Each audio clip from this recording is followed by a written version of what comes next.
Ladies and gentlemen, please take your seats. The show is about to begin.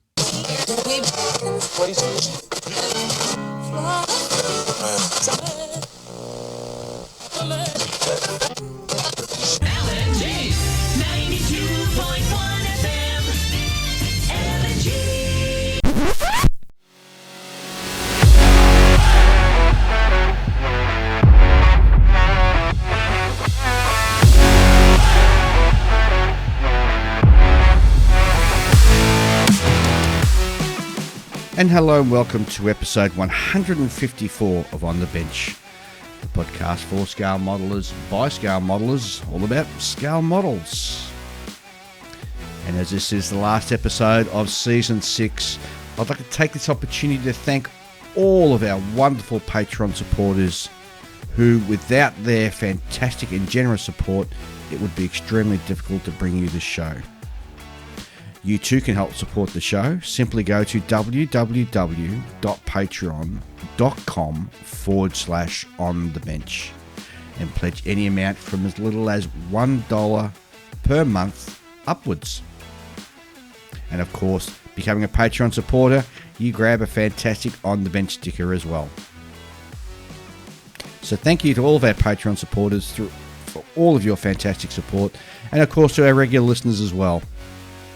And hello and welcome to the show. And in the studio, I've got Ian. G'day, Dave. G'day, Julian. G'day, listeners. And Julian's also with us this Saturday. Yes, I am. How are we, gentlemen? Very good, thanks. Very good. What's been happening since the last show? Still working on my bases. Yeah. Which are coming up really nice. I'm actually really surprised. Since I'm not a woodworker, how well they're turning up, and I'm like using a lot of linseed oil on them at the moment, and they're feeling like silk, and they're looking really nice. They're all black stained, and they got the 30 degree cut out on the top, and yeah, they're just looking the part. And I've just been doing some very small blocking in of some basic colours on the face of me Cyberpunk Tengu. Oh yeah. So, it's all basically what I've been doing. Besides that, and work and sleep. Yeah. For me, I started work. I've closed up the Folker.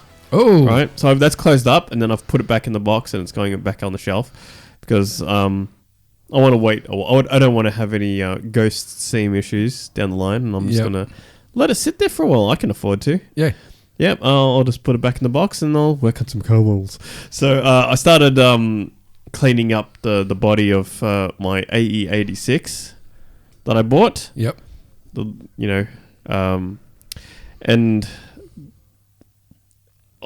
I came up across an issue. So I went to put the front on it, and the way it sort of works is like it's got some overhang for the headlights because they're pop-up headlights, but they're down. Yep.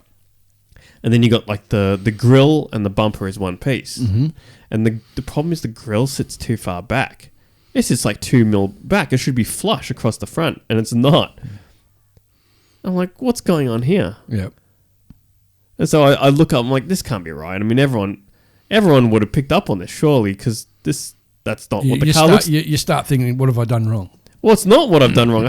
There's nothing to go wrong except for the fact that it's in the wrong place. It's not there. Like you can only put it on one way. Yep. Right? Because they've got like these two angled things on either side that run behind the headlights for it to secure in place. Yep. And you put it in place, and the grill between the headlights sits too far back. There's just no way around it. So you like put like little blocks in there and push it forward? The problem it's like one of those deals where the grill sort of sticks.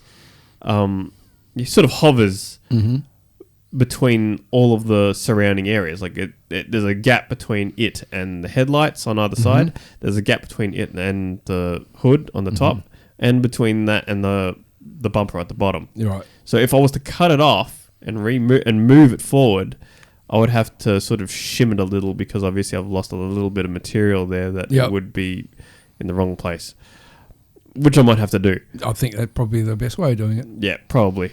The thing is, like, why is this a common problem? Because I looked up the kit, right? And it's like, I see it And you know how you look on ScaleMates and you look up a kit and it'll go, okay, yeah, well, this boxing has been continuing on and they've been reboxing it all the way along for the last 10 years or something, right? Yep. And it says it's all done by Fujimi. I'm like, well, maybe the Fujimi kit's not the good kit. Maybe the good kit is the Oshima kit. Because that's the one that they actually box with the, you know, with the front cover is from Initial D, the TV show which made it as popular as it is, right, in Western culture anyway. I looked up the Oshima kit. It's the same line as the Fujimi kit. So now I'm going, well, is this an Oshima kit or is this a Fujimi kit? Who made this thing? Who owns it? And you look on the sprues, it doesn't say Fujimi on the sprues. Have you checked ScaleMates? This is what I'm talking about. I'm on ScaleMates. So what's the earliest boxing then? The page for the Oshima kit and the page for the Fujimi kit are identical. So basically, to me, that sounds like a shared project. Sounds like it. Yeah. That's what it sounds like to me. Buyer beware. I don't know for sure. Buyer beware. Yeah. Just one of those things you just got to niggle out. Yeah. I guess so. It's stupid. It's stupid. Especially like as far as I can tell, there's no other kit of the subject. Except for this one. And it's wrong. That's what you don't want. Oh dear. Yes. Oh well, I'll just have to deal with it, I suppose. Yeah. It's not. To be honest, it's not great either because like the indicators at the front that are just right next to the pop-up headlights, they're part of the bodywork. They're not even clear plastic. Ah, so you got to paint them metallic, paint them chrome, and then put some orange clear over the top of them. What is this? You know, Well, what is this? Have they got little like chrome surrounds? No. Oh, that's it's an 80s car, so it's all black window frames and things like that. You know. Oh, it's not too bad. Well, you will build cars. Yeah, well, I suppose. But, Cars I mean, aren't bad. It's a bit silly. It'd be like, you know, you buy like a mosquito and the little observers, like the tiny little circular windows that they have on the side of the nose. If that was a solid, square ones, yeah. Yeah, if that was a solid piece. Yep. I was like, what? Come on, man. Come on. What's going on? Yep. Oh gosh. Whatever. Yeah. I also cleaned up the body because my idea is to sort of like prime a few cars, this weekend, and I did the same thing. I cleaned up the bodywork on the Hasegawa Galant, and man, that is one well-made kit. Let me tell you. Oh, really? Yeah. So you know how like you've got those seam lines that run down the sort of quarters of the model, where you've got like the differentiation between the rear, top, and side portions of the mold. They're non-existent. Oh, really? Only they basically make it run along panel lines. Right, all the way down the side of the car, and the only place that they couldn't help it is where it crosses over between the rear window and the rear portion of the side windows. Right, yep. Right? It crosses over there. That's the only place you have to clean it up. Oh, that's handy. I know. I tell you what, Hasegawa did a good job on that kit. Their mouldings, they can be quite good. Yeah. Oh, that's excellent news. Yeah. So, no, maybe that one will get done sooner. Yeah. So, what about you, Dave? Well, for me, I'm still working on the Space 2001 ship. I reckon I might be getting pretty close to finishing that up soon. Oh, very good. I'm doing some different modelling on the different panel lines, some of which hasn't turned out too well. So I have to go back and sort of respray because the grey's too light that I put on. Anyway, it's I think it do a bit of weathering and it's not too far off anyway. So then I can start on my next project, which I think might be the Soyuz rocket. Oh, God, one of those Mach 2. Yes. Oh, God. Yeah. Going from Julian to good moulding and to Dave to going with, Well, there's nowhere else I can get a Soyuz something rocket in 72nd scale. But it still looks like it's been carved out of soapstone. Oh, it does. It does. And the plastic's absolutely atrocious. But, I'm determined to build a good kit out of it. So I'm going to spend a bit of time on it. And, hopefully I'll have it ready for Model Expo 2023, which would be really cool. The other thing that's happened today, I got a package that arrived, and a huge shout out and thank you to Clayton Ockerby for doing the pull-up panel. Yeah, we haven't seen that yet. No, I haven't dug it out to show you guys. I've got a picture of it, which I'll put up on your bench page for everybody to look at. And Clayton did a fantastic job on that, and muchas gracias. Yes, good on you, amigo. Clayton. You're a legend. He did an absolutely brilliant job.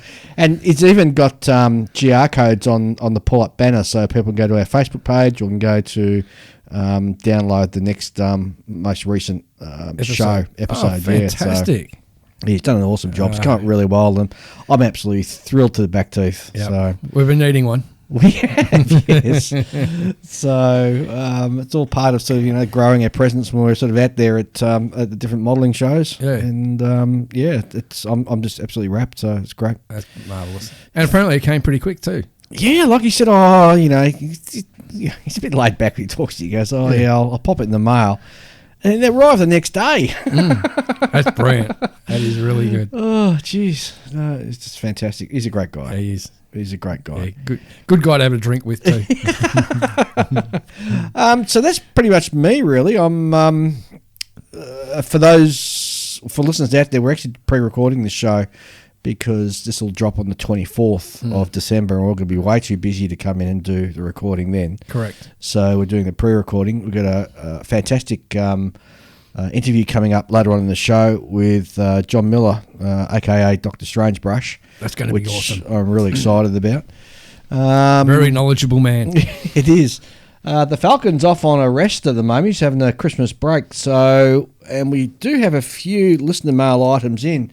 But before we get to that, I thought we might have a quick break and hear from our sponsor, Scale Model Supply. And we'll be back very shortly with some listener mail.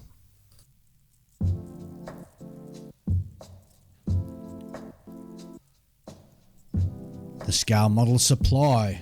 Certified Australian made, the Scale Model Supply has a comprehensive range of premium acrylic lacquer paints that have been specifically developed to cater to the scale modeller. Designed to use straight from the bottle, SMS paints have taken all the guesswork out of airbrushing. Simply shake, pour and spray for a fast drying and extremely durable result. But wait, there's more. SMS have just released the new water-based range, Infinite Colour. It is the ideal paint for anyone who is into miniature painting.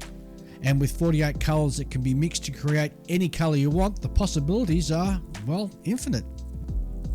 The ever-growing range of SMS paints will suit all types of model builders, be it military, aircraft, train, car, science fiction, or even Gunpla.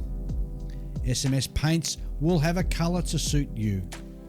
Available now through selected stockists worldwide and online at www.scalemodeler.com.au. Okay, thanks very much. And of course, don't forget with Christmas, people are sitting around at home, so why not go and get some SMS paints and start painting some of those kits that you've had sitting around on your shelf for a while. And speaking of shelf queens, John McAvoy writes into us. He says, "Hi Dave, thank you Ian and Julian for the thoughtful on-air reply regarding Shells of Doom. I realised my original question was a little bit off. What I was actually talking about was the clipping of the parts off the sprue and the gluing of the parts, etc., that moves the kit from the stash to the bench." So, yep. And as Ian pointed out, it's a loss of interest, frustration, or possibly fear of mucking something up that moves projects from the bench to the shelf of doom. Anyway, just wanted to say thanks, and that's John, who's in Bellevue, Washington. No worries, John. So, fantastic. Next one we got in was from Gordon Sorensen, who writes in, "G'day, Ian, Julian. Dave, in episode 152, you mentioned 172nd airliners." I said eyeliners. Different show, Dave. Yes. Yeah, that's Dave's other podcast. I remember building a monogram 1/72 scale Boeing 737 when I was much younger. Damn, a big kit. Oh, yeah. There was also the Aurora 72nd scale DC-9, which has been re-released within the last couple of years. Nowadays, there are more modern options. Big Planes Kits offers Boeing 737s in 72nd scale, also a Bombardier CRJ in 72nd scale, of which Gordon has 2 of them in his stash.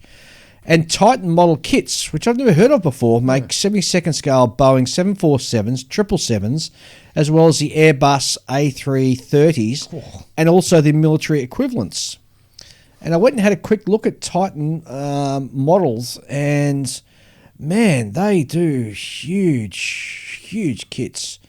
And a lot of the stuff it's CAD designed. They do ultra high resolution 3D printing, and also vacuum forms for the larger part of the. And they do stuff in 48 too. Yeah, they do. They do it in 48. So for those of you who like building military or civilian aircraft and military aircraft in those sort of scales, pop over and have a look at these guys. That's TitanModelKits.com. Gordon goes on to say that as for weathering, for Russian subjects, A models do a few Soviet airliners in 72nd scale, and Welsh models do a variety of airliner subjects as well. As for weathering, airliners are not as clean as people think. No, they're not. Sent us a photo of the tail end of a Bombardier CRJ 900, which is absolutely filthy. Oh, yeah. How black that bottom is. It is. Well, anybody's actually travelled on an airline just need to, if you're positioned over the wing, you can just you have got a the look at windows. how The dirty wing it is. seat, yeah. Absolutely. Gordon goes on to say that he brings his 72nd scale aircraft kits, tools, paints and building supplies to hotels while he travels for work. And he can build the majority of the kit, or at least the sub-assemblies, leaving off all the breakable parts within the hotel room. He then finishes the final construction when he gets home. Now, I've tried building in hotel rooms, and I just can't get into it. It's sometimes you get a wonky table, the light's not right, and my last deployment up into Victoria for floods, I actually took some kits with me, and mind you, at the end of a 12-hour, 13-hour shift as well. You really couldn't be bothered. Couldn't be bothered. Yes, I know exactly another right. one of our good friends, Martin Drayton, does the same too. Yes, he does, doesn't he? Yeah. Builds while he's on the road. Or while he's in between flights, I should say. Well, Gordon's actually also an airline pilot, so he's away from home approximately 10 nights of the month. And having 2 small kids at home, it's really the only it's the only uninterrupted time that he gets for modelling. I get that. Yeah. So he finishes up with have a great holiday season, and he hails from Saint Remy in Quebec, Canada. So thanks very much. Yeah, and thank you, mate. That's great. being a pilot, he wouldn't have to worry about sort of baggage issues or anything like that. He can sort of take whatever he wants on the aircraft, can't he? Because he's flying the darn thing. That's right. Oh, jeez. That's so funny. Gary Ung writes in, and he writes, "G'day, fellas. In regards to the last episode about mounting bus to bases, I've used curtain rod ends from a place called Spotlight, which is a big shop here we have in Australia that does haberdashery and all that sort of stuff. Curtain rod ends. That's an idea. Yeah, it is, isn't it? Yeah, that's quite clever. Already pre-made, and usually they come with interesting shapes. All you got to do is paint them. Yeah. So thanks, Gary. And Gary hails from South Australia. Crow Eater. Crow Eater, yeah. What? Yeah, do you know? South Australians are crow eaters. Oh, okay. I haven't heard that one. Haven't you? This is where you've been hiding. You got Western Australians, they're sand grapers. Yep. Crow eaters are South Australians. Yep. What are we?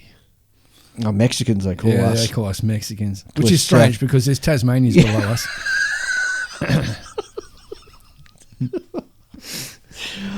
Oh, okay. So much trouble for this. The only other email I got was IPMS USA saying that my membership's up for renewal early next year. Me too. So I've got to hook into that. We do. So that's all we've got in regards to emails. Don't forget, you can write into us at onthebench64@gmail.com. We love listening to you or hearing from you, and you can send in your questions or thoughts or ideas. Just drop us a line and say good day. And of course, also on the Facebook, we have our own page, which is called On the Bench, and we've just recently made a page for all of our listeners called On Your Bench, which a lot of contributors are now. That's nearly hitting 900 people now. Yeah. Which is not bad for a soft launch. Considering how short time it's been up there. It's been up a couple of weeks. Yeah. So people, that's great. It's a place for you to share and talk amongst yourselves, and it's been Talk amongst yourselves. rather than us three sort of preaching to the crowds like from Sermon on the Hill, they can all gibber amongst themselves and. That's so funny the way you that expression. Oh dear. All right, I think it's time we maybe have a chat with Dr. Strangebrush. What do you reckon? I reckon that's a great idea, Dave. Okay. And before we do that, we might listen to one of our other sponsors, and we'll lead straight in after that with the chat with Dr. Strangebrush. We'll see you on the other side. Whether you build aircraft, armour, ships, science fiction, cars or figures, the Fine Scale Modeller magazine provides the how-to information you need to take your modelling to the next level. In each issue of Fine Scale Modeller, you'll find clear how-to features on model assembly and finishing written by experts, reviews of the hottest model kits and products, tips and techniques for assembling, painting and finishing, as well as inspiring photos of readers' models. To find out how you can get your copy of Fine Scale Modeller, go to www.finescale.com. And it gives me great pleasure to introduce Dr. Miller, beg your pardon, John Miller. Dr. John Miller. a.k.a. Dr. Strangebrush. John, how you going, mate? Fine, thanks. Fantastic, and it's great to have you on the show. I've heard you on over on those Kentucky Hayseeds on their show, and we're really chuffed to actually have you on this time round and have a chat about how to avoid some of the basic mistakes with airbrushing. So before we dive into that, let's give the listeners a bit of feedback as to who you are, and what you do. Okay. Well, in short, I was a biochemist by training. I did biomedical research and, published scientific papers and had graduate students and that whole thing, and had a brief stint in biotech, running a biotech company. And decided to get away from research science after 23 plus years doing it, and started Model Paint Solutions as a way, to be honest, to do something that I actually enjoy doing every day for a change. Wow. Gives you a good excuse to get out of bed. Yeah.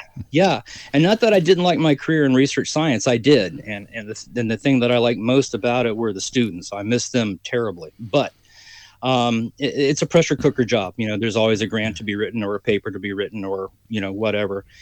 And my passion is airplanes. I'm a wingnut to the core. And as a consequence of that, I have built airplane models for 40 plus years and got hooked on airbrushing early on. And I started doing some airbrush classes out of my local hobby shop, Skyway Hobbies in Renton, Washington. And one thing led to another. The courses were pretty well received. And as I said, one thing led to another. And before you know it, I met the right people, and we had the birth of modelpaintsolutions.com, which is the name of the website. And in short, what I'd like to think we're trying to do is we're trying to bring an approach to mixing your paints and your clear coats that uses a percent volume, which is very, very easy to use once you get used to. Once you do it once or twice, you see how really simple it is. And most importantly, we provide on the site laboratory grade mixing and storage tools with gradations that make it easy to prepare these percent volume dilutions, and easier still to store them for future use. And then on top of that, I'd like to think there are numerous how-to articles on the site that, serve to kind of guide you through how these various paint dilutions are used when painting and finishing a model. I've looked at the thing is, people tend to go and buy an airbrush for the first time, and then find themselves in all sorts of trouble with it. Either it sort of doesn't spray as well as they expect to do it, or they get it clogged and all that sort of stuff. So let's take a step back and let's pretend that you're talking to complete novices and just give your sort of advice as to how to start once you first unpack your airbrush. Sure. That's actually a really good question. So first thing I would do is sit down, get on the Google machine and find yourself a schematic of the airbrush that you have, and sit down and get to know your airbrush.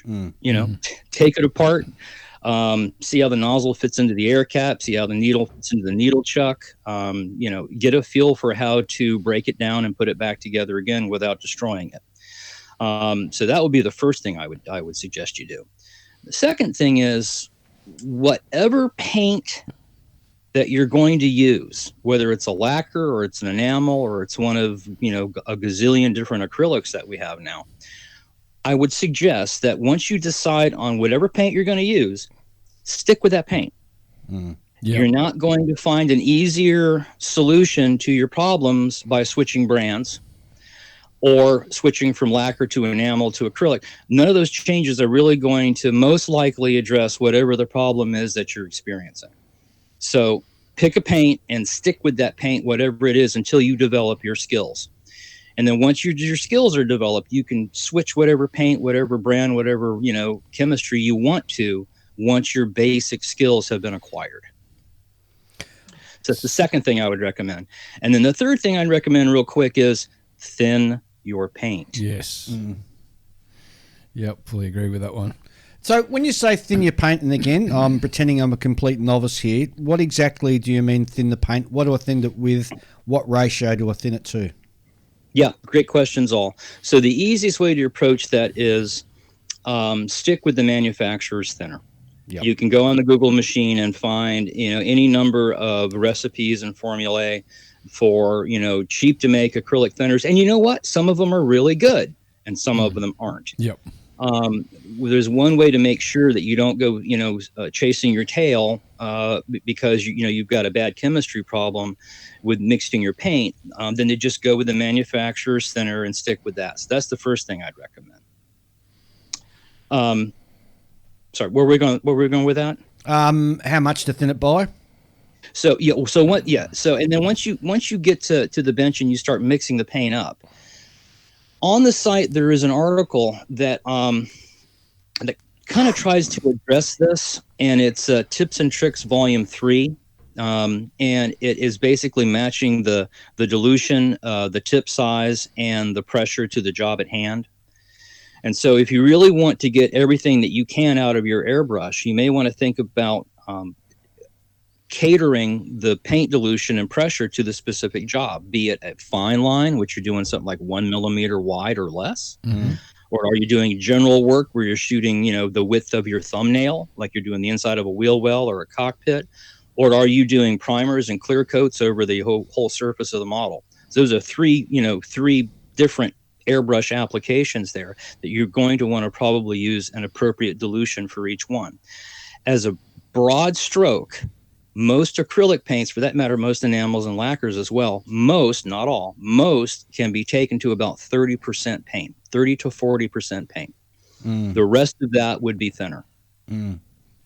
That's a good ratio. Now, there are exceptions. MRP is an exception. It's already very, very thin coming right out of the bottle. So you're not going to be wanting to do a lot of dilution on MRP. And Mission Models stands out on the opposite end of the spectrum, being a paint that you actually have to dilute, or you can run at a higher concentration than 30 or 40 and get very good results. I usually run my Mission paint at about 40 to 50% and get very good results with that. But that's an outlier. If you're shooting stuff like Vallejo, which most people are, or Life Color, or Tamiya, or AK Real Colors, all of those paints do really well around 30 to 40% paint. And at that level of ratio too, it allows you to slowly build up the paint to the desired outcome you're looking for. So you're not going over and sort of bogging it in one sort of great big first pass, and that's it. That's the end of the model. So what you're doing is you're slowly building up that paint, bringing it up to the level that you're looking for. Yeah. And you know what? To expand on that, if you're somebody that likes to do pre-shading and modulation, right? So you've done a P40 and you've primed it in white and you've done all the panel lines in black, and you want to do some modulation here, right?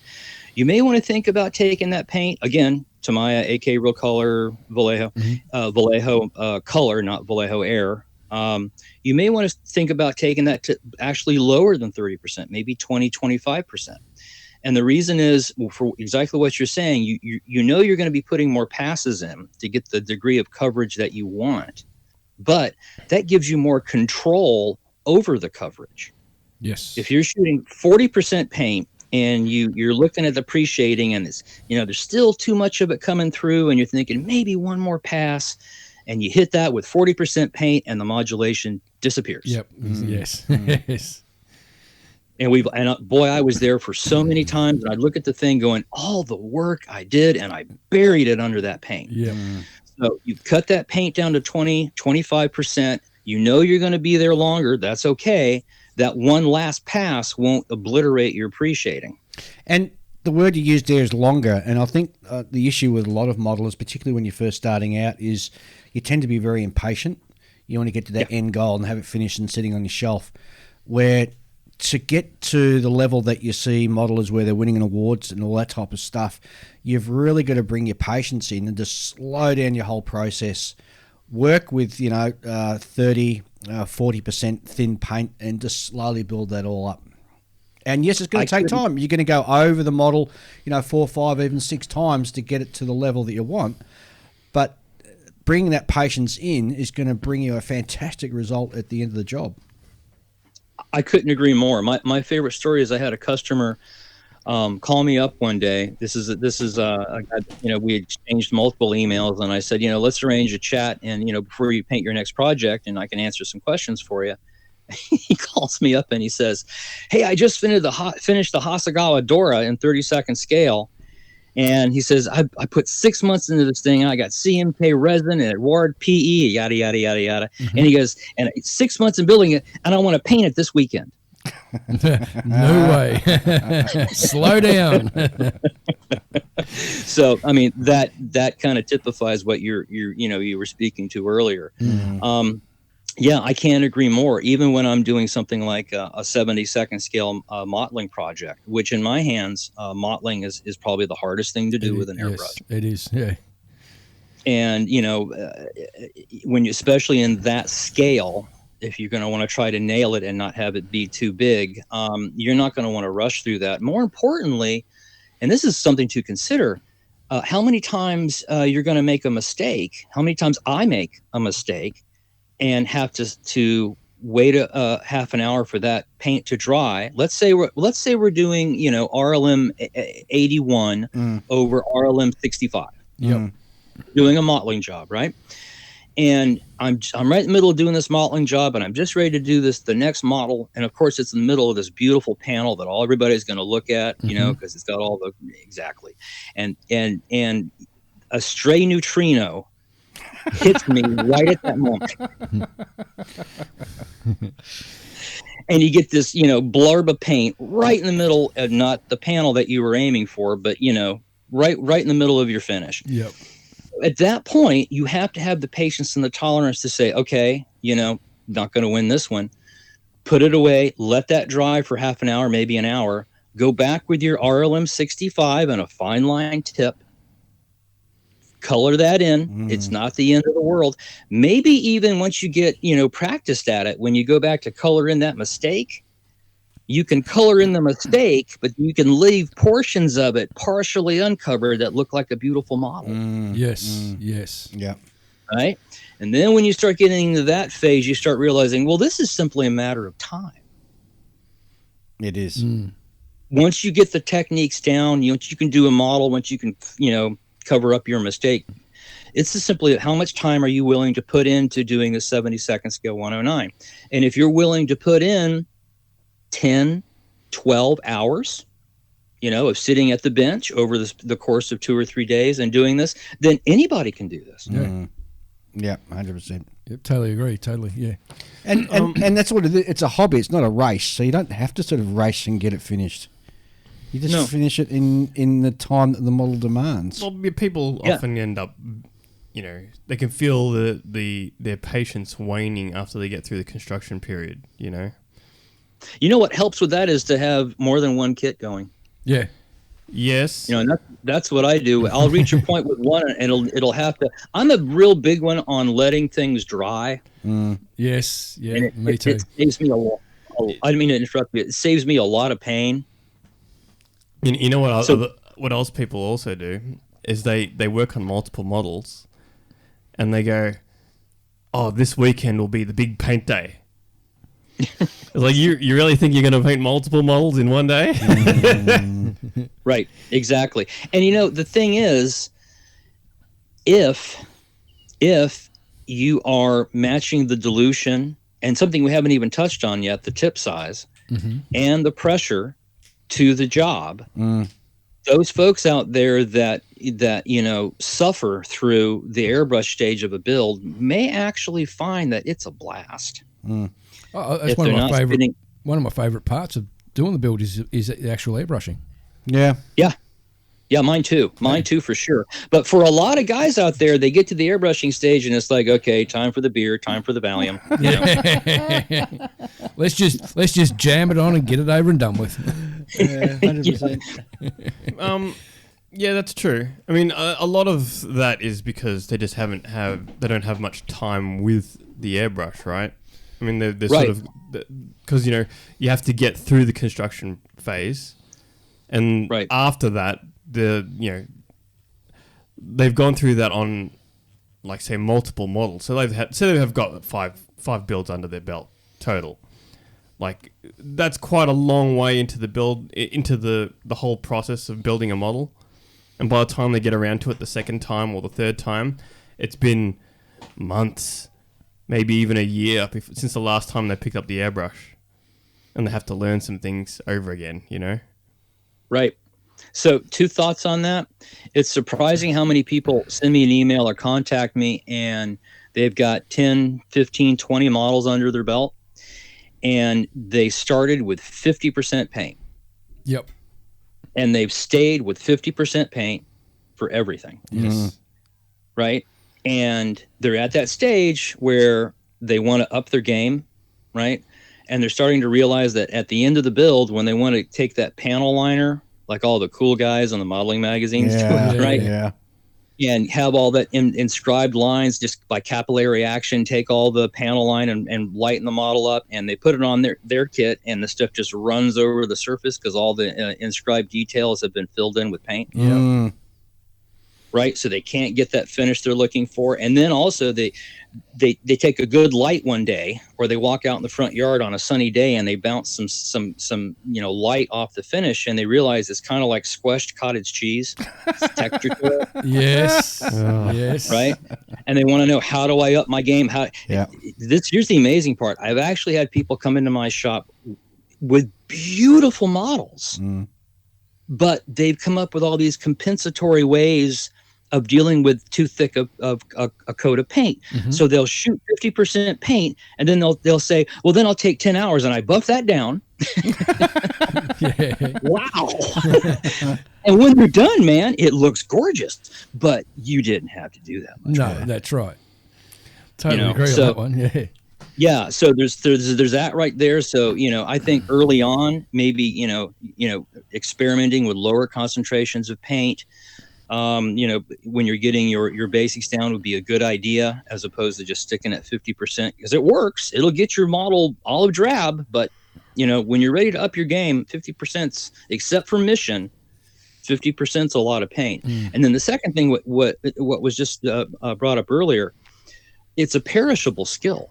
Yes. I liken it to playing a musical instrument. If you don't pick it up for a couple of weeks, you're going to need a couple of minutes to get your hand back before you can just go over there and pull off that modeling job. Correct. So, I'm doing the 48th Yag Tiger by Tamiya right now, and with the in the ambush scheme, and full of hubris, I sat down, having not touched an airbrush for something that I'm working on in a couple of months, with a fine line, and I just sat down one day and said, I'm going to shoot the Rock Brown pattern, and I was all over the place, absolutely all over. Took me an hour to get my depth perception back, to get my feel back, and it came back, but it is a perishable skill. Yeah, thus it's always a good idea to have a paint mule. Yes. Or instead of a paint mule, something you may want to think about is anytime you're starting a model, grab yourself a sheet of styrene and, clean it up just like you've done the model for prime. When you prime the model, prime that styrene. That's a good idea, when you first shoot the first layer of paint, shoot that styrene. When you shoot your gloss coat before decals, shoot that styrene. So then that thing's going to have the same dilutions and the same paint and the same sequence that your model has. And then when you're ready to do your decals and you're not sure if that finish is going to stand up to Mark Set or Fitter or Mr. Saul or whatever, you had that sheet of styrene with the exact same finish that your model has. Yes, that's a very clever idea, actually. Yeah, I've been doing that for a couple of years, and that has really saved my butt more than a few times. And I find out that's not the solvent I want to be using on this finish.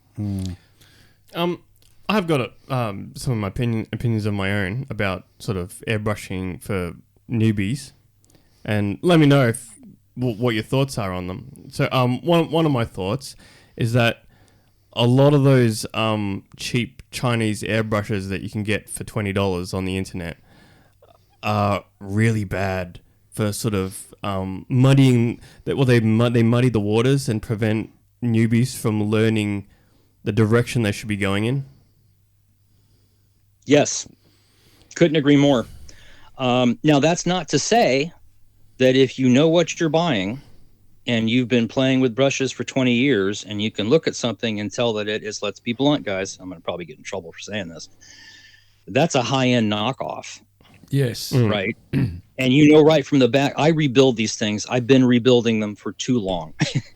So I can look at something on Amazon and go, okay, that's a knockoff of an Iwata, yada, yada, yada. And so I know when the time comes and I'm going to need seals and, O-rings for that, and that, I know I can go right to that Iwata set and it's going to fit that brush. But I've been doing it and that's what I do for a living. Most guys are not going to know that. No. So that's the big problem, is that even if you get a good one, and they are out there, and they're not the $17 ones, but if you're willing to spend, $80, $100, you can get a nice little brush. But when the seals and the O-rings go bad, and they do go bad, yes, what do you do? Yeah. Well, I used to, I'd have not the cheap knockoff, but I'd buy cheaper brushes when I first started out because it was a price point for me when I was first starting out. And I didn't want to invest a huge amount of money in an airbrush. But I got stuck into using these particular brushes, and it was only recently where I've purchased, top-end Iwata. I bought two when I was over in the States recently. And, oh my God, I cannot believe how easy they are to clean. I don't have to strip it down at the end of each one. I just flush it through, and you look in the bowl and look where the needle is, and there's no paint in there afterwards. Whereas the cheaper ones, you get all grime and paint still stuck in there after you blow it through. And I get what everybody's always been saying, where they say, spend the money on a higher quality brush if you can afford it, but by all means do it, because it is going to pay you dividends moving forward. Yep. So I love Iwata. Iwata is a very good brush. I've got a whole bunch of Iwatas, Micron A, Micron B. Those are very, very nice brushes. They're pricey, but they're very, very nice brushes. So yeah, I'm with you there. Those are good brushes. However, I will tell you honestly, there is only one brush that cleans up easier and quicker than an Iwata, and that's a Harder Steenbeck. Yeah, I've heard that. Yep. Yeah. But Iwata own Harder and Steenbeck now, don't they? They most certainly do. Yes, and I, we were a little nervous, nail biting there when that news first came out. Relieved to report that since they've purchased the company, Iwata has put a fair amount of money into not expanding the line, but tightening the line up. So the nozzles now have rings that are machined around the barrels that allow very quick ID of exactly what the nozzle size is. Ditto that for the needles, which now have bumps machined on the very butt ends that tell one bump for a 0.15 needle, 2 bumps for a 0.2. Yeah, that's That's so a good. great idea. Yeah. Oh yeah, what took so long, guys? Really. Yeah. But apparently it took Iwata to buy them out and Iwata to put the money into the production line for them to do that. And then the other thing is the V2 needles. Now, when I first heard about this, I thought, well, this is just a bunch of bunk. These guys in Europe are going on and on about, there's less tip dry and there's less, paint sticking to the needle, yada, yada, yada. And then I got a V2 and it's like, good Lord, I was wrong on that. Sorry, so what's a V2 for those who might not know what we're talking about? So the V2 needles are the new needles. They're they're the same size, the 0.15, 0.2, 0.4, all the way up for the Harder Steenbeck line, but they're now polished. And when you step back from it, you look at that and you go, wow, polished metal sticks paint less. What an idea.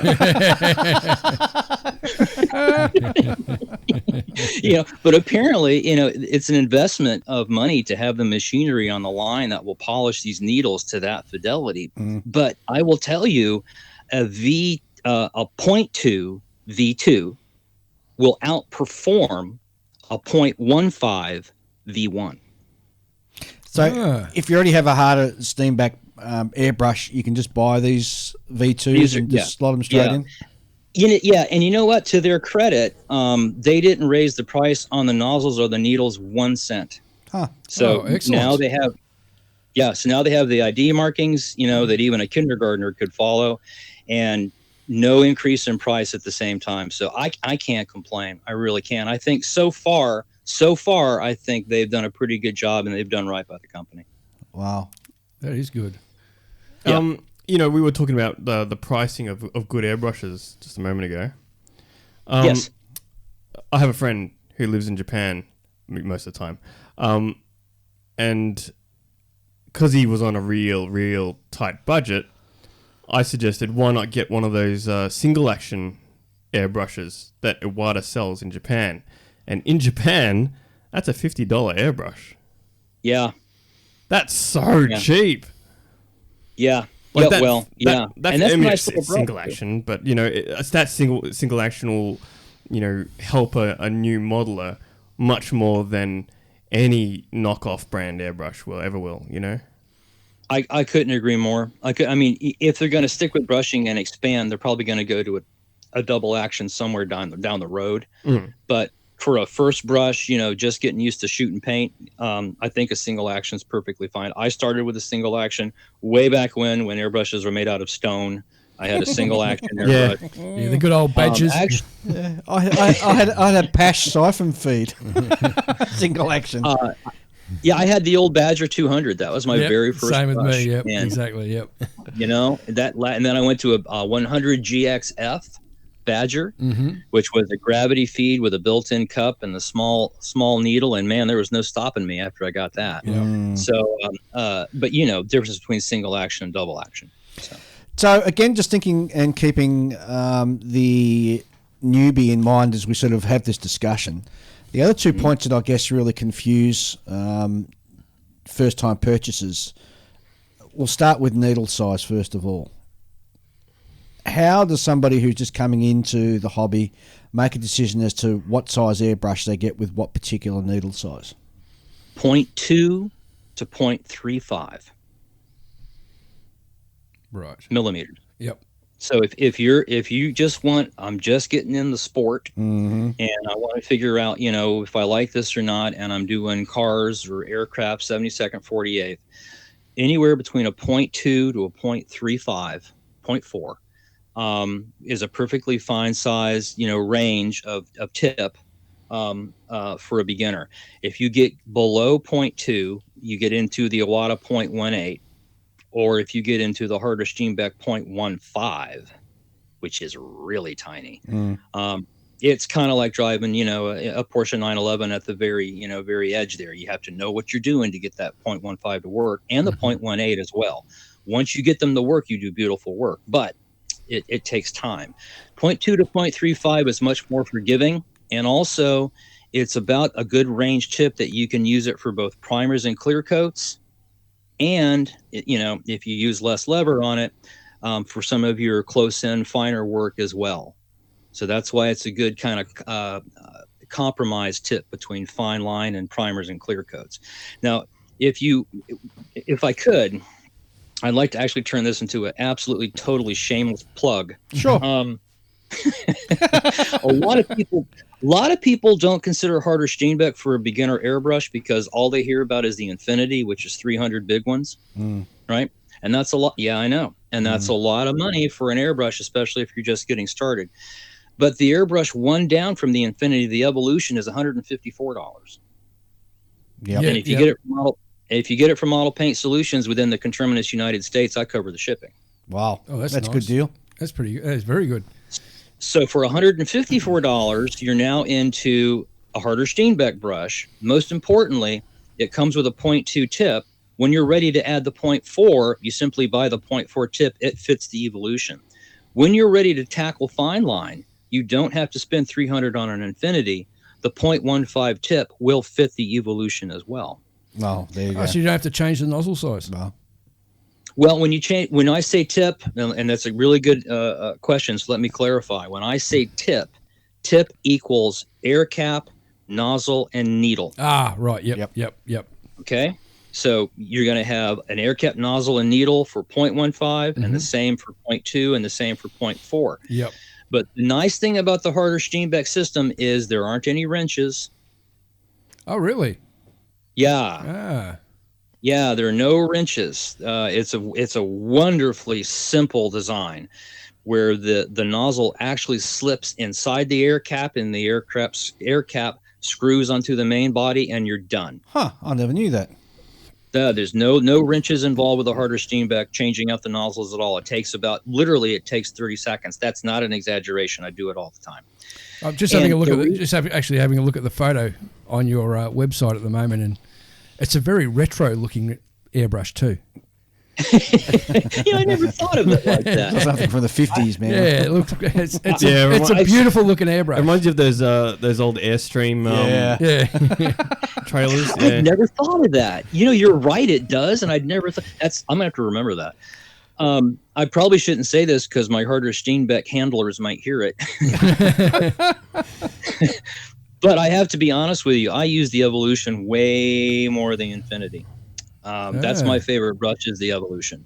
Now I have an Infinity configured for fine line work, but 90% of all of my builds I pretty much do with the Evolution. Yep. Yeah. I have a lot of airbrushes and I do the same sort of thing. I don't use my 0.18 that often because when you've got a needle that pointy, the less you handle it, the better. Yeah. I don't want to tempt fate. And it's a one-trick pony.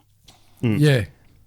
It's a one-trick pony. A lot of guys get into trouble. They get that 0.15 and they think, oh, yeah, with this tiny little tip, I'm going to go paint something, again, that really should be painted with, a cone of spray the width of your thumbnail. Yes. You're never going to... Now, here's the deal. You can get a 0.15 tip to give you a cone the width of your thumbnail. Okay, so in your mind's eye... Imagine you have a piece of styrene or cardboard or whatever, and you take your airbrush. It's all primed with paint, ready to go, right? Yep. And holding the brush at the exact same distance from the styrene, right? Start pulling the lever back as you go from the top to the bottom of the styrene. Mm-hmm. And what you'll see is at first you get a fine line, you get a wider line, and then you start getting stipple on each side of that line. Yes. Mm-hmm. Okay.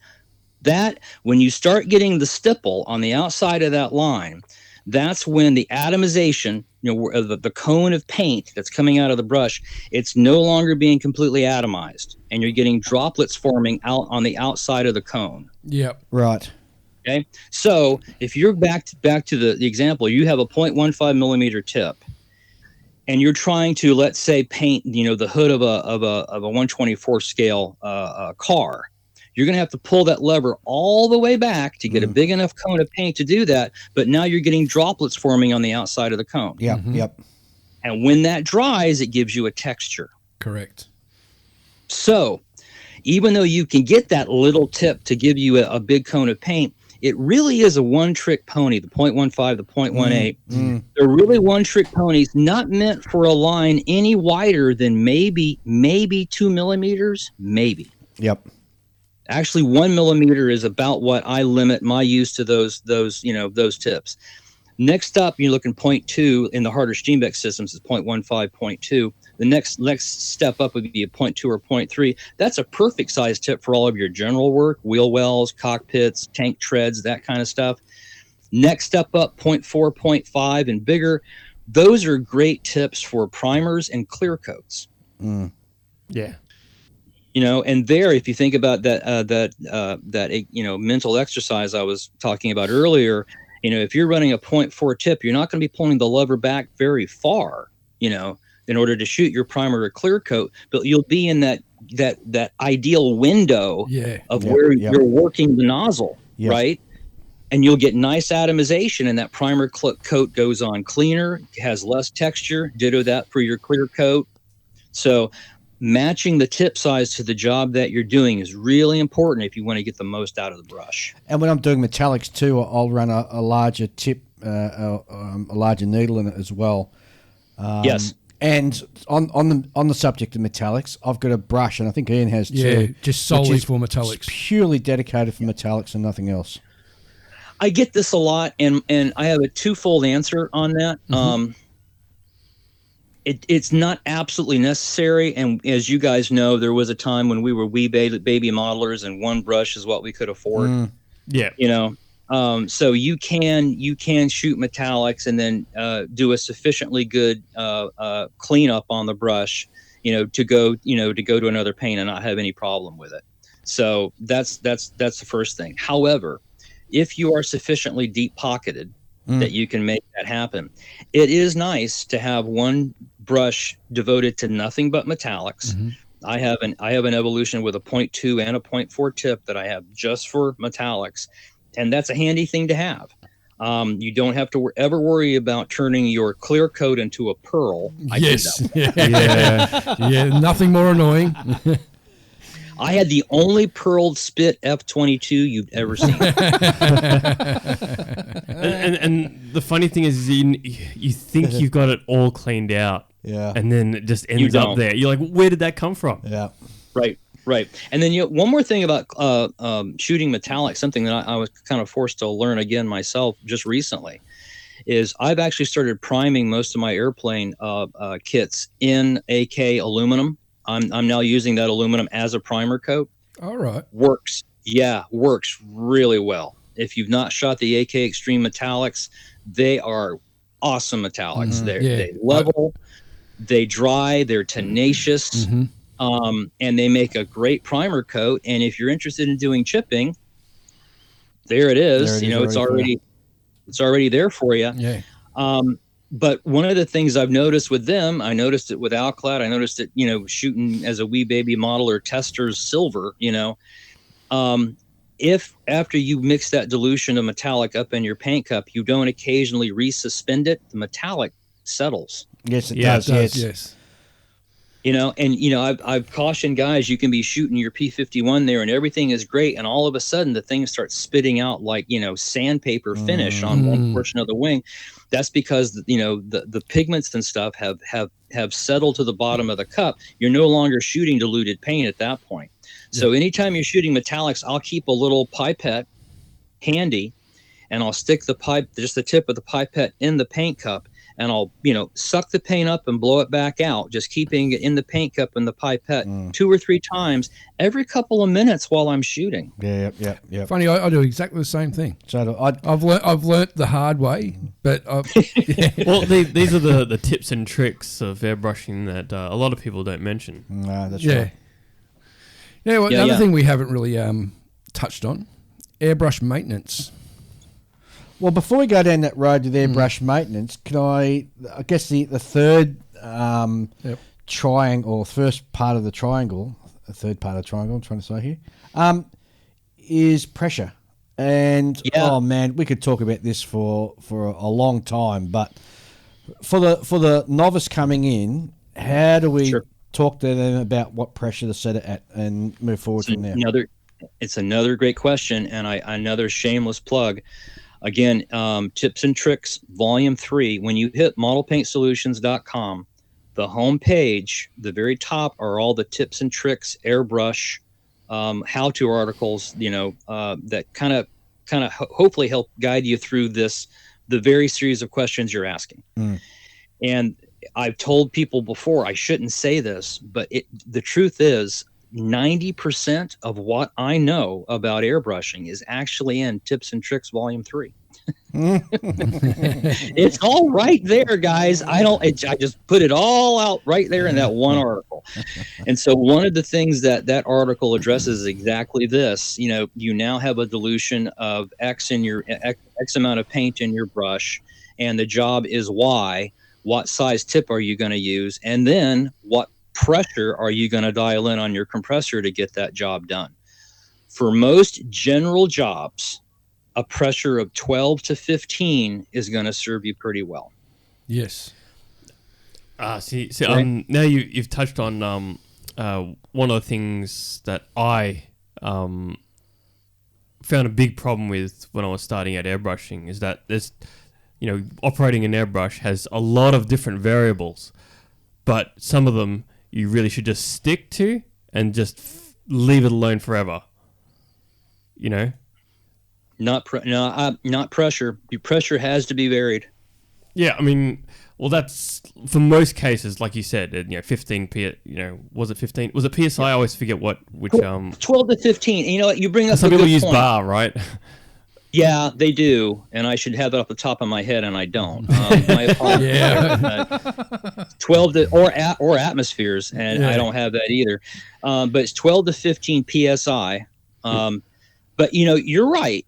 If you are a guy or a gal who isn't doing fine line, isn't doing Italian mottling, German mottling, yada yada yada, that kind of stuff, and you're doing P40s and P47s and OD green or whatever, then you can shoot almost the entire model at 12 to 15 psi. I agree completely.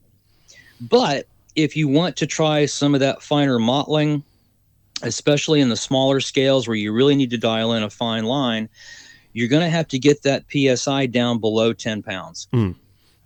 Yeah. Yeah. Well, I mean, that's what I mean. Like, if you're looking at it from the perspective of a beginner, you're just looking to do base coating and things, right? Yes. Right. You're absolutely right. And 12 to 15 pounds will get you through almost everything. And between, your PSI, your thinning ratios, your distance from the model, there's a number of these variables, and you can compensate for one with another to some degree.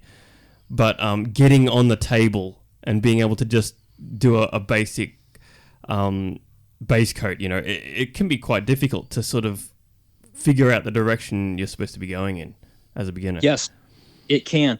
Again, hopefully some of the articles, the tips and tricks airbrushing articles, go to the heart of what you're saying. For laying down.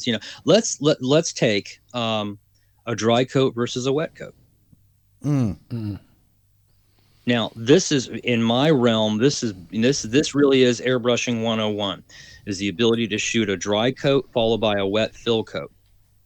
And for some acrylics, this can make or break whether you get a smooth finish or not with the acrylic. So if you guys have all shot enamels or lacquers. Yes. Lacquers. I'm a big fan of lacquers. Yeah, me too. So you've seen that, especially if you're bringing them up in something like Mr. Color leveling thinner, or you've got a leveling agent in there. You can go right to a wet coat. In other words, you just heave ho on the lever, and as long as you're working the airbrush fast enough to not get runs, the paint will hit the plastic and it will move and level on its own and give you a very nice finish. Acrylics don't necessarily always do that. No. They dry too fast. Once they hit the plastic, they're there. They're not going to level and move the way a lacquer or an enamel will. So being able to apply an acrylic by first a dry coat where you pull the brush back and you deliver a dry, misty coat of paint onto, let's say you're doing the wing again of that P40 and you deliver a dry, misty coat to the wing. And then before that's dry, 20, 30 seconds, you cycle back and you shoot the wet fill coat on top of the dry coat. And there the brush will be closer to the plastic. You'll pull more lever. Most importantly, you'll be thinking, I have to move the brush quicker. I can't dawdle like I could with a dry coat because now I'm shooting a wet coat and paint is coming out of the brush. So I have to keep the brush moving. You know, speed is life at this point. So keep the brush moving. And then at that point, start moving that wet coat from the top of the wing left to right with overlapping swipes until you get the coverage that you want. That dry coat actually acts as a catch for the subsequent wet fill coat. Correct. And for some acrylics, it allows you to get a lot of paint on the model without having it run or spider or, you know, fisheye on you, which acrylics can sometimes do. Yes. Yep. Ah, yeah. There's so many tips and tricks, isn't There there? is. Well, we've still got some time up, so I think we need to perhaps move on to what Ian suggested. We have a quick chat about. Well, I got one. Yeah, go on. Actually, real quick, one more for the beginner. Yeah. In 30 seconds, before you put paint in your brush, put thinner in the brush. Yes. Yes. Just like dipping a hairy stick brush in thinner before you put it in the paint, same deal. The thinner works its way through the threads, the crevices, the nooks and crannies of the brush. It wets the metal. Again, wet metal will not stick to paint as avidly as does dry metal. So wet the brush, let it sit for 5 minutes just in its cradle with just thinner, and then blow that thinner out, put your paint in. While you're painting, don't run it dry. That's it. Thinner is the last thing that goes in my airbrush and the first thing that goes in my airbrush each time. Yeah. Each painting But session. don't ever, I mean, if you're painting and you realize I'm about to, you know, run the paint cup dry, put some more paint in. The moment it runs dry and you hear that hiss, that's paint sticking to the inside of your airbrush. Yeah. Then it's time to give it a clean. Yep. Start again. Yeah. And then lastly, clean with three soaks for 5 minutes. And this is, again, on my I think it's Tips and Tricks Volume 1. And that is, if you take the brush and do an initial good cleaning and then put cleaner or thinner in your paint cup, put the brush in its cradle, let it sit for 5 minutes, blow that out, put more thinner in there, back in the cradle, another 5 minutes, go do a decal. If you do 3 soaks, 5 minutes each, you may find that you won't have to break your brush down as much as you used to. And the one way you can improve on this technique is get yourself a shot glass. And if you can, get the kind of shot glass that has a thick glass bottom to it, so there's some stability to it. Yep. Take the thinner that you're using, as long as it's not a lacquer thinner. I'm thinking of harder Steenbeck brushes. There's a black rubber O-ring on the outside of the brush that will be destroyed by lacquer thinner. This is also true for some other brushes. So this trick doesn't work for lacquer, but if you're shooting an acrylic or, you know, any alcohol-based acrylic, take your thinner, put it in a shot glass, and when you set your brush up for the three 5-minute soaks, put the entire nose of the brush in the shot glass. Oh, yeah, cup and all. Yep, straight in. Cap and all. So if you've got the protector on there, you're not going to crush your needle. And if you stop and think about it, you now have thinner in the paint cup and in the tunnel, all the way down to the nozzle and all the way out. And on the outside, you now have the nozzle and the air cap completely wet and soaking in thinner. It's almost like a poor man's breakdown. Yep. That's a great idea. I'll have to start doing that. So, Ian, you're going to ask about basic... just basic, for the listeners, just basic airbrush maintenance, because that's one of the big things that most people fall down on is they have their airbrush and they just keep using it and using it and using it until it stops. Yep. Really? So, I find a lot of people I know, they just they'll clog their airbrush, do a full breakdown and clean, clog their airbrush, do a full, and then by the time they actually get to painting something, you know, that works, they're so frustrated with the whole process that they've formed like a I hate airbrushing already in their mind. Right, yeah. Whereas so many guys, they send me an email and they say, I'm so tired of breaking my brush down. I break it down entirely every time I use it. Yep. Now, that's a huge amount of work, and if I were having to break my brush down every time I used it, I wouldn't want to be airbrushing either. No, I wouldn't either. And for a short period, I did. I mean, there was a time there when I didn't have the experience, and I hadn't played around at the bench with other ways of doing things, and I was one of those guys with, I shot a clear coat, got to break the brush down. Yep. If you wet the brush before you introduce paint, if you never run the brush dry, if you do 3 soaks for 5 minutes each, if you go the extra route and actually put the tip in a shot glass with your thinner, I say emphatically you can get through 4 or 5 months of airbrushing without breaking your brush down. Wow. And it's all about keeping the paint wet. Yeah. Never letting the paint dry in the brush. And that's why all these tricks feed into that focal, that main idea of just keeping the paint wet until it's time to clean it out. 100%. Yeah. So back to maintenance. Well, that's a huge part of maintenance, right? Yeah. Absolutely. Yeah. So one of the things that a lot of guys don't think about doing is lubing their airbrush. Yes. You know, I've never lubed my I do. airbrush. I never. do. I even went out and bought special airbrush lubricant. I wouldn't even know which part to lube up. I What recently lubricant did got you into get? this. Sorry? What lubricant did you get? I have no idea. I got it from the an airbrush supplier in Canberra, and it just came in just a little jar. Didn't even have a label on it. Cool. So I have no idea. All I know is they sold it as airbrush lubricant, and I use it, and it hasn't let me down. So I'm going to get in so much trouble. In for a penny, in for a pound. You ever heard of this stuff? I think they call it needle juice. No, I haven't. No. Well, it's the stuff that is sold that, if your needle is binding, you load your brush up with this needle juice stuff, and it's a lubricant and yada, yada, yada. My feeling on that is you should probably take a step back and try to figure out why your brush is binding. Yeah. Right. I'm a firm believer in lubing airbrushes. I don't understand the logic behind not lubing a metal on metal situation, where you've got metal moving on metal. Makes no sense to not have lube on that. I used to use WD-40. I switched to LP2. Both of those are very light oils. And then a retired fireman friend of mine brought over to the shop one day this stuff called Ballistol. Ballistol, right? Yep. Ballistol. And you can get it at hardware stores and Amazon and all these kind of places. And I like this stuff because it's thicker, it's heavier than WD-40 or LP2, but most importantly, it tends to hang around longer. Mm-hmm.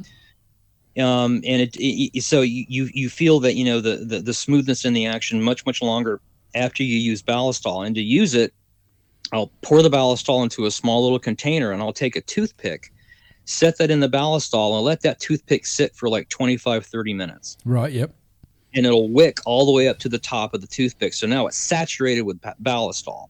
Uh-huh. And then sit down with some magnifying, good optics and some good light, and look at the lever mechanism, and look at wherever you have a metal-to-metal contact where something is sliding on another thing. Take that toothpick, and you don't have to worry about having a drop of oil on it because the toothpick itself is saturated with the oil. Mm-hmm. So just rub that toothpick aggressively where the metal-to-metal contact is. And this is one way of ensuring that, most lever groups are above the air valve group on the average pencil style airbrush. Yep. If you attack that with a big droplet of oil, you're likely to get it in the air valve. Yeah, yeah. So using this toothpick that's saturated with the oil allows you to just kind of rub the toothpick where you want the oil without having to balance a drop on it and drop it in there. And I usually I lube my airbrushes pretty regularly, probably at least 4 or 5 times a year. Anytime I'm doing fine line work or mottling, part of my build up to doing that work is lubing the airbrush. Yeah, because the last thing you want when you're doing something that fine and so complicated is to get that little tiny stick where it's going to bind, because that's usually the point where you got to apply that little bit more pressure, and that's when it just goes whoosh and floods. Yes. Exactly. And, you know, for some things like 70-second scale modeling, you know, I liken it to, is this an adult show, or is this just for kids, or can we make an adult? We can make an adult comment, and I can put a beep Well, in if I good. need to. Well, good. So my best analogy for 70-second modeling is it's much like you losing your virginity. It's over before you know it. Yep. So if you're painting 30-second scale models, right? You can paint your way through that model, even with a super fine line, because the model is a half an inch long, maybe thin. But if you're doing a 48th model, more challenging, but still probably big enough that you could paint your way through it. By the time you get to 70-second scale models, you don't really paint your way through those. No, not at all. You come up with a way of shaking and wiggling the brush while simultaneously hitting the lever at just the right time to give your little wiggled model, because it's you don't paint your way through that, right? So that's kind of a trick, which is why I say mottling, fine line and mottling, that's probably the hardest. That's the top of the pyramid for getting it done right and reliably, because of that scale and the challenge. Totally agree. Yeah. There's something you said earlier, sort of stuck with me.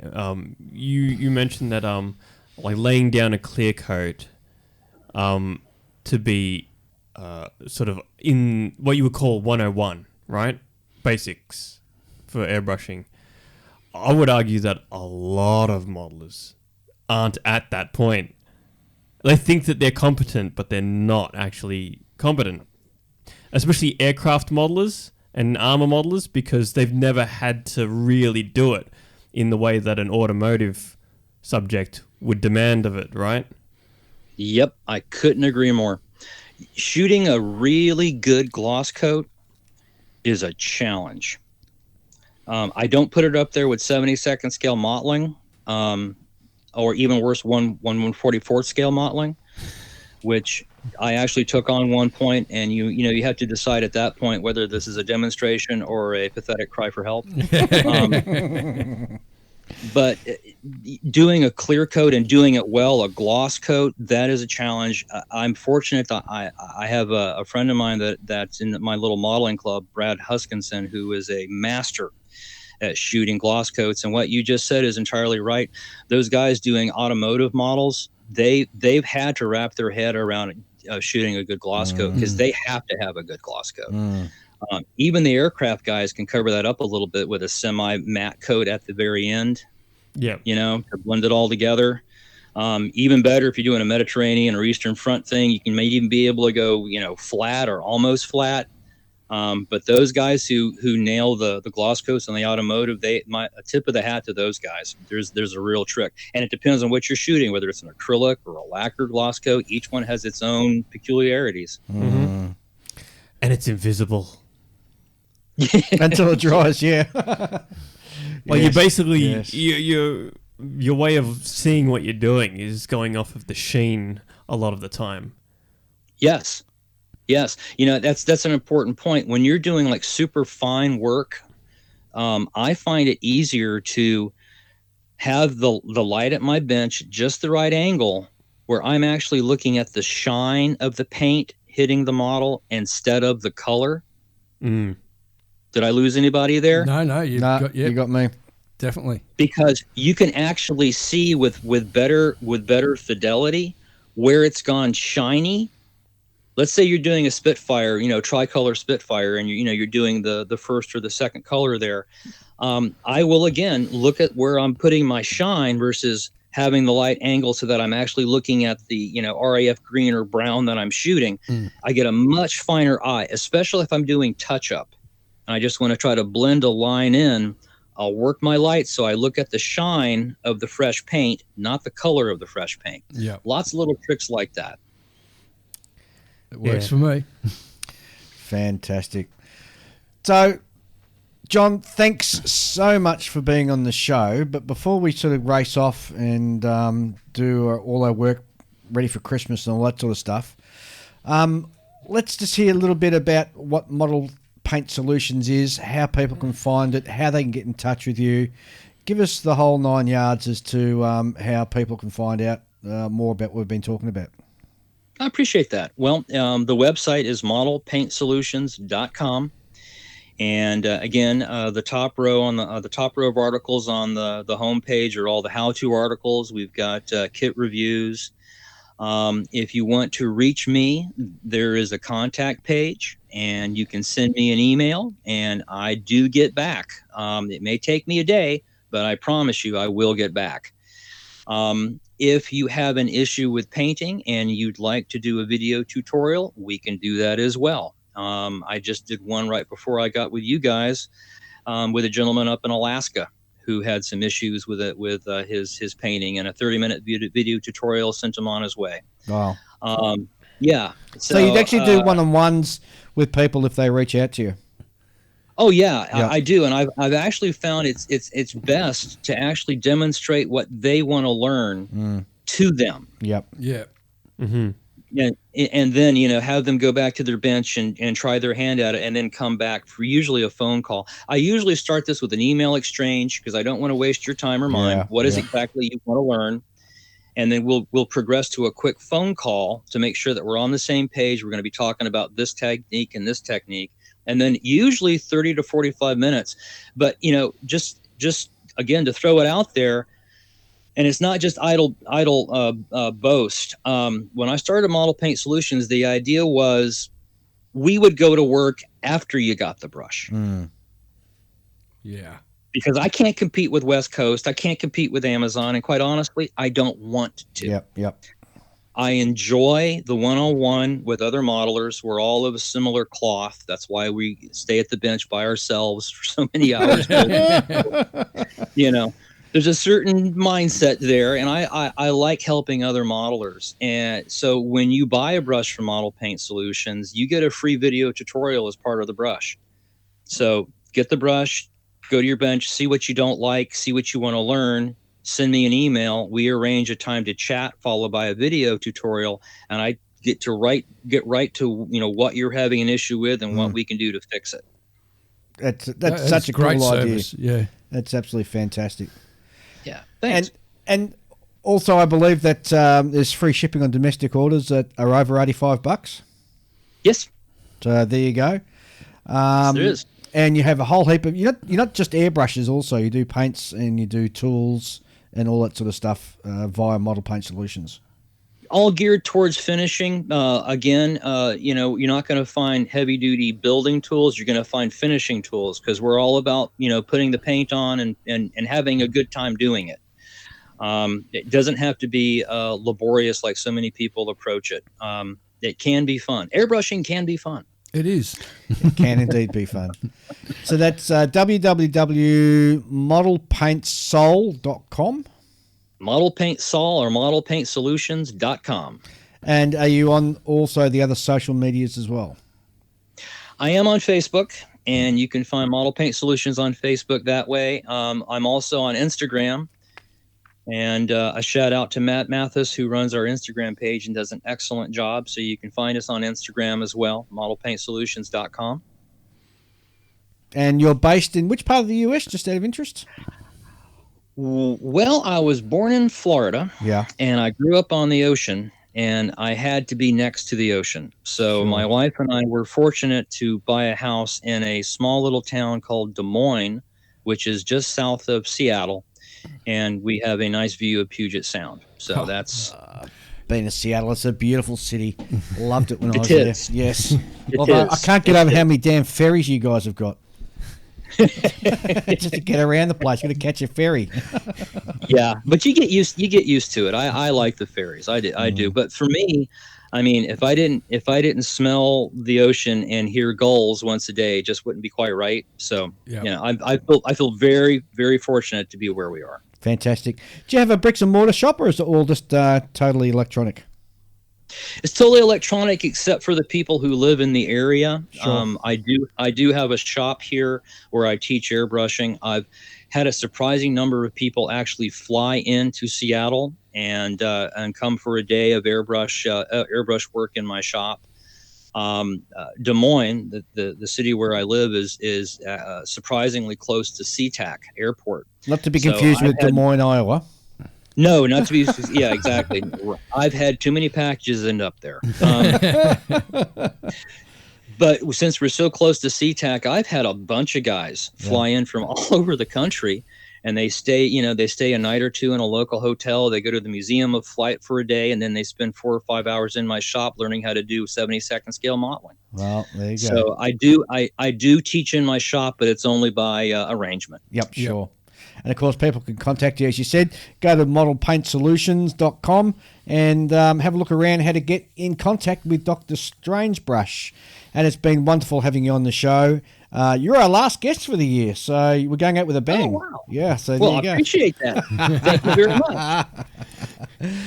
Mate, thanks very much for being with us, John. And you have a fantastic Christmas and all the best for a wonderful new year. You too. To all of you. Bye-bye. No worries. Thanks.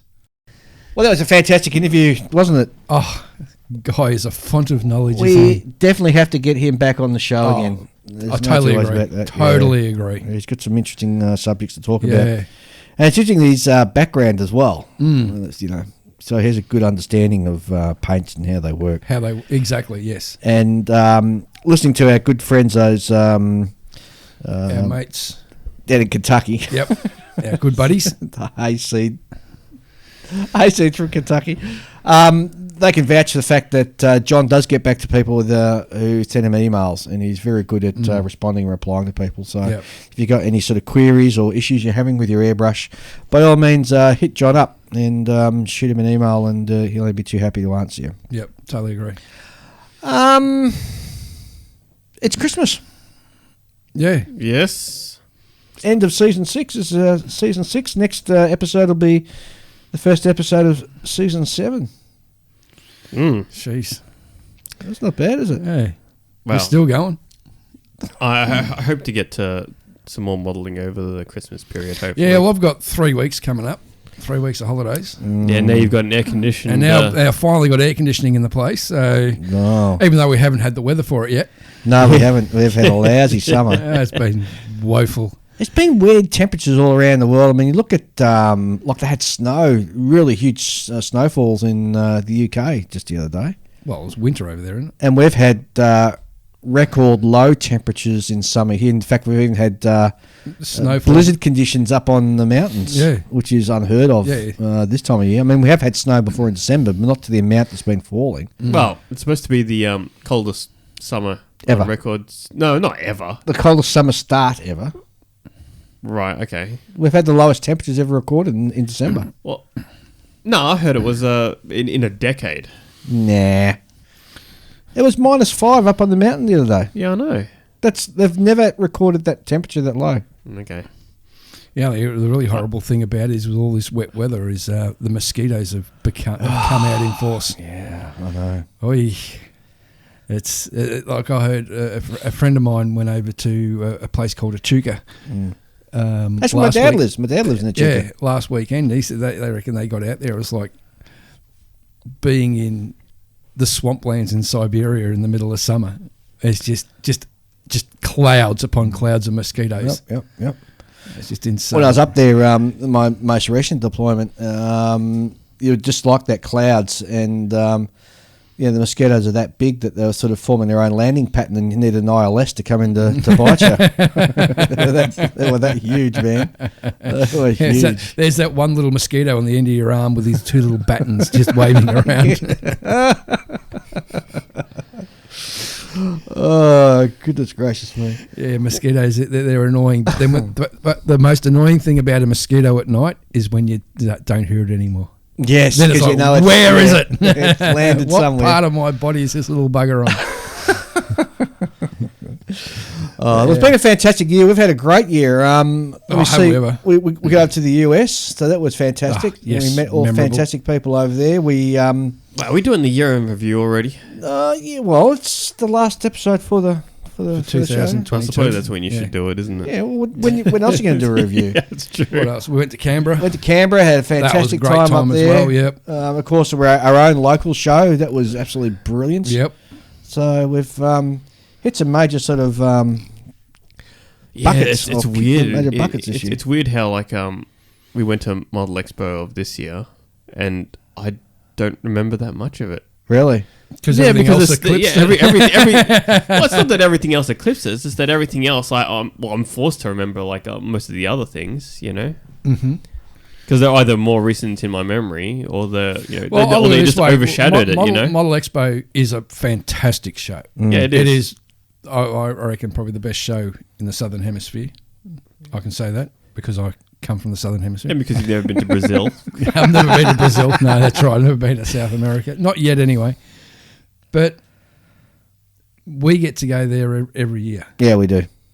How often do we get to go to the IPMS Nationals? We don't. We don't. That's the first time ever. And, yeah, that just, no matter how good Expo was, that for some reason just overshadows it.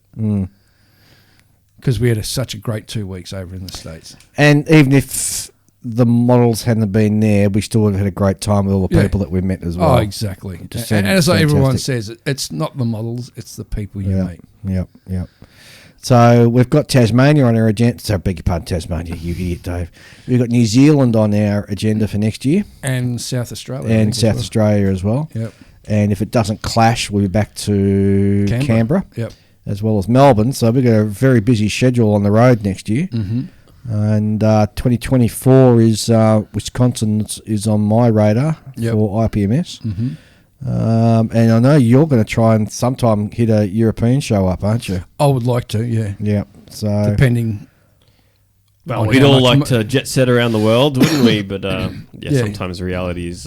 Reality kicks in and things happen in the meantime. So, but if I can, I'll definitely would all like things to. being equal, Yep. Yeah. Also, you know, flying around takes money out of your modelling budget. Oh, that it does. That it does. If Ian sold a tenth of his stash, he could finance a round the world trip 3 times. Well, I wouldn't go that far. well, if he hadn't bought half of his stash, that's for sure. I mean, like I'm like a bowerbird. Or what was it you guys said last time? I'm like the whale. Yeah, no, that's what they say when you come into the model shop. Here comes the whale. Yeah, exactly. Funny thing, I think I'll be heading to the model shop as soon as we finish recording. Oh, there you go. Buying a new airbrush. So, guys, Before you know it, they're going to be starting to put like extra stands in the aisles that you frequent just to target you. So, guys, I'd like to thank all of our listeners, thank all of our Patreons especially. Because without them, we wouldn't exist. 100%. Thank all of our sponsors this year. But more importantly, I'd like to thank both Ian and Julian for their work this year as well. Thanks, Dave. It's been fantastic no worries. having Same you part with of the you, show. Yes, thanks for being the leader of this show. Motley crew. The leader of the gang. The leader of the pack. All right, guys. Thanks very much for being on the show. We'll be back next year. Not sure when our next episode's going to drop after this one, but it will be in the new year sometime. Oh, definitely. And, Be earlier than later. Yeah, 100%. Usually is with us. Yeah, we All right. keep to our schedule. Yeah. No worries. All right, I'll see you later, Ian. Merry Christmas to all. Julian. And a Happy New Year. That was easy. It was. And you haven't left me anywhere to go. Okay. Joy unto the world. Yeah, there you go. All right, guys. Thanks very much. We'll be back next year.